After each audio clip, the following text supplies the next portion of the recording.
Bowman believed that the United States should have an activist foreign policy, and he helped found the Council on Foreign Relations to achieve that goal. The Council was an elitist group influential in the formation of foreign policy in World War II, and devoted to an activist gradualism.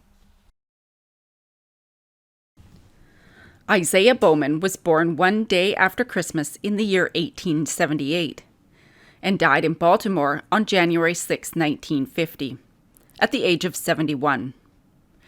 He is most known as a founder of American geography, but his work with the United States government, while vast, remains today very much underappreciated.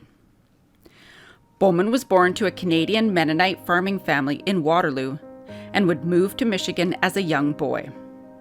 Today, the University of Waterloo has named its social science building after Bowman. As an indicator perhaps of his future path, young Isaiah excelled academically and loved reading the voyages of Captain Cook. As a young man, he attended the newly founded Ferris Institute Prep School at Big Rapids, Michigan, now Ferris State University. He would later attend State Normal College at Ypsilanti, where he would learn under future inquiry member and leading American geographer Mark Jefferson. And on Jefferson's recommendation, Bowman then went to Harvard to learn directly from the father of American geography, William Morris Davis.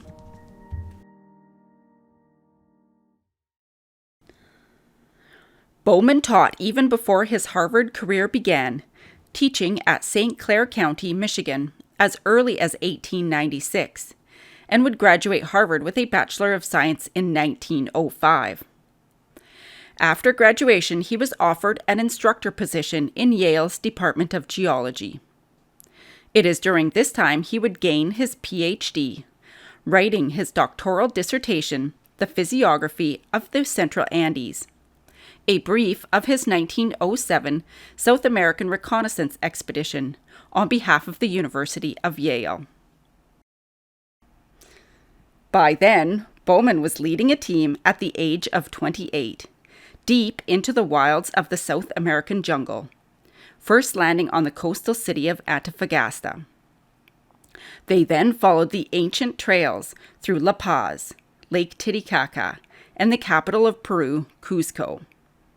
Their mission was to document along the way the physiography as well as the local infrastructure while observing the habits, customs, religions, and traditions of the people. Bowman noting throughout his work the significant role geography plays in the evolution of the human being. How, at the heart of geography, is the study of man in relation to the earth. These, some of the first formulated thoughts of Bowman on the importance of geography in politics, and a glimpse into his future involvement in American foreign policy.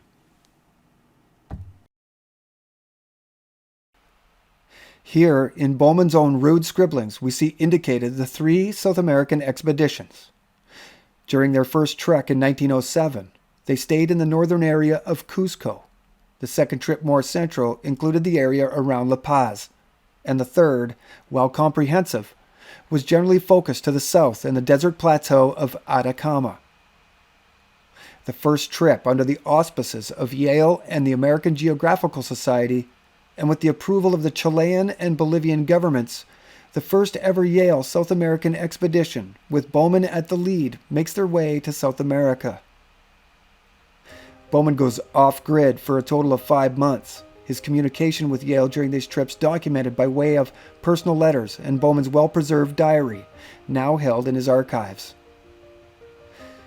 Making their way through Chile and Bolivia, Bowman and his team leave behind a large catalog of photographs that indicate a particular interest in local infrastructure, the railway lines, hydroelectric dams, power stations, and agriculture, while witnessing and noting the innovative local modes of transportation, as well as getting a good feel for the locals and their way of life as it relates to their geographical location in the world.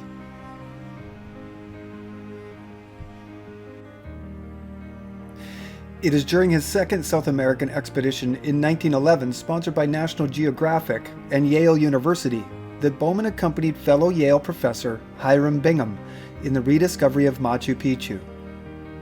Bingham, a holder of 2 Master of Arts degrees, a Bachelor of Arts, and a PhD, stated, quote, "We landed at Molendo, the chief seaport of southern Peru, in June 1911, and went at once for Cusco, the Inca capital," end quote. The team was to be broken up into 3 parties to do, quote, "archaeological, geographical, and topographical reconnaissance exploration," end quote.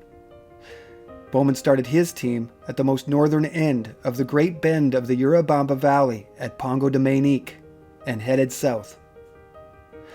They traveled through uncharted terrain, navigating deep river valleys and some of the highest mountain peaks in South America, much of it not for the faint of heart.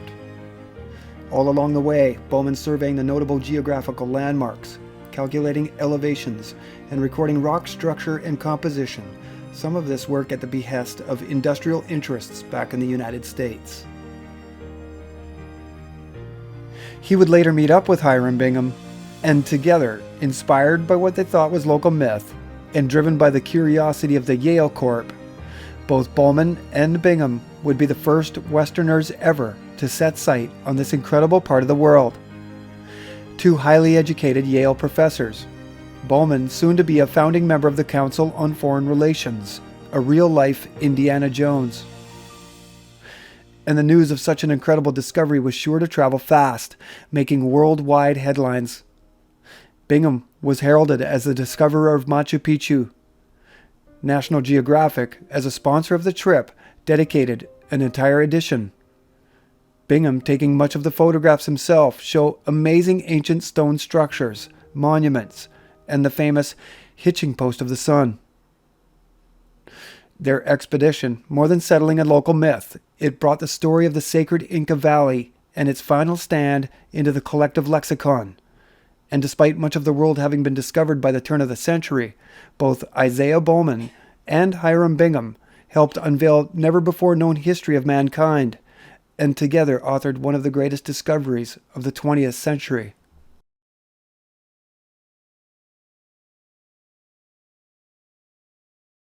By 1912, Bowman was assisting William Morris Davis in organizing the transcontinental excursion.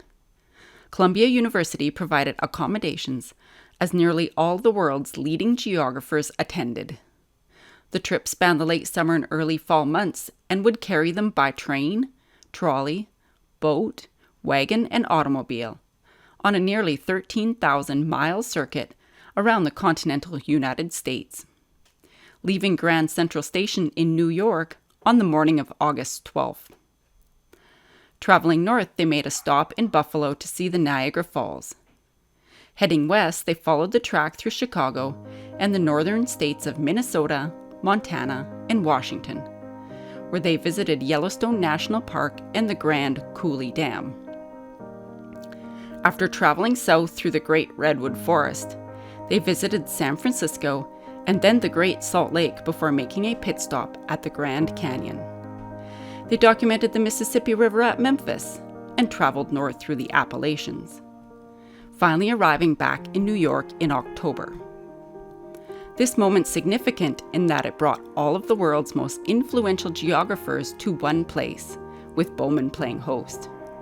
The relationships made during this trip having lasting effects by helping facilitate the International Map of the World project, the mapping of the entire world in a 1 to 1 million scale.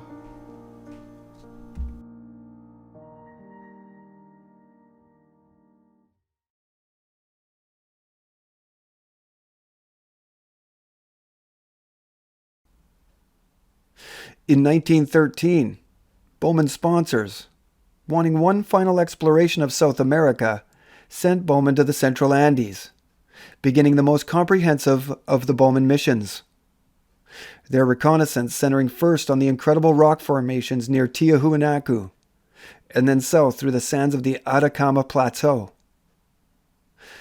Bowman's team traveling aboard the White Star Line's Oceanic, setting sail from New York on April 26th, bound for Buenos Aires by way of Southampton. Photos of the Oceanic show it to be a beautiful first-class cruise liner, and Bowman and his team would use the next several days aboard the ship to make any final preparations before leaving the comforts of civilization behind. Images of their journey, taken by Bowman and his crew, reveal the extreme type of terrain and weather the men experienced over 5 months. Here seen traversing rivers on muleback in the rainforest, while later the men would face their biggest challenge, as a large part of their trip was to take place in the driest place on Earth, the Atacama Desert.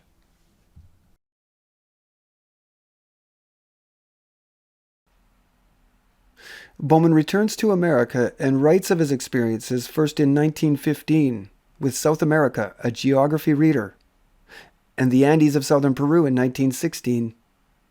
Bowman was named the second vice president of the International Geographical Congress, and by 1915 his work so notable that Bowman was named the director of the American Geographical Society, a year later founding the Geographical Review.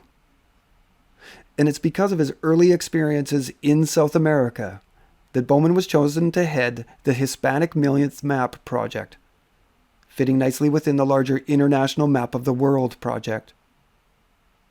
Bowman would then in 1917 be hired by the United States government as the executive officer and chief territorial specialist of the inquiry, thus starting Bowman's career as a political geographer, being a direct advisor to the presidencies of both Woodrow Wilson and Franklin Roosevelt. It is through this introduction to statecraft that Bowman would soon become an initial founding member and early director of the newly formed think tank, the Council on Foreign Relations. Bowman would go on to be a lifetime board of director and would author many articles for the Council's periodical Foreign Affairs. And the CFR today continues to play a vital role on the world stage. Bowman would continue to work with the State Department throughout his entire life, earning him much international acclaim, Bowman personifying the very traits that still embody the CFR mission today, as it continues to be a gathering place for industry, finance, education, and science.